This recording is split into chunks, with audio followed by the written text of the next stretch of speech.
So we hear about culture,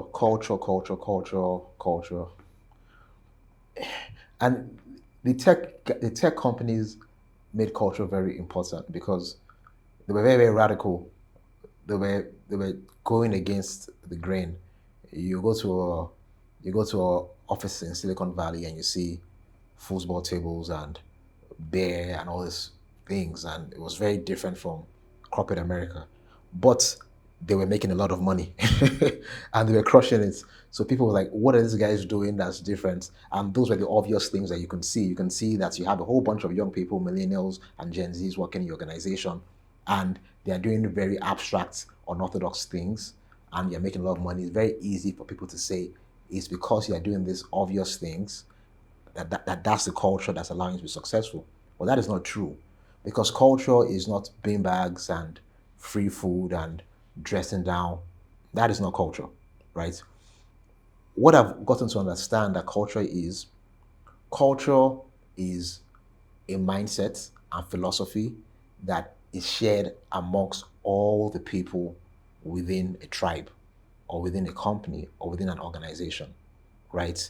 It's how they've all agreed to get shit done. That's the culture.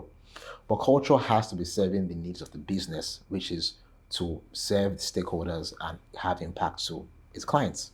The culture you intend to build is not what your company ends up being. And that's the interesting thing, right? You could say, oh, I want to have this culture, but you hire the wrong people, you don't have the right policies, you don't have the right accountability, your company can become something else with a different kind of culture that doesn't align with the founder. It happens all the time, right? So culture has to be intentional. Culture doesn't have an expiration date. It's a forever ongoing thing that you continue to build. And the longer you build it, the more it sticks. And after a while, the culture becomes cemented, meaning when new people come in, they conform to that culture, right? And once the culture is cemented, it's very difficult to change the culture. And one of my favorite CEOs is Satya Nadella from Microsoft because when he came in, I mean, he was always there, but when he took on the reins of the company, he was able to change the culture of Microsoft, and that's why Microsoft is just crushing it in the marketplace right now. Is because of the culture that he was able to instill in his people. So that's why culture is critical.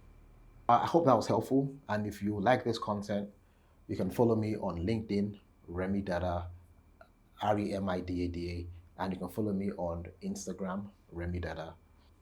Then you can subscribe so you can get more content like this. Thanks.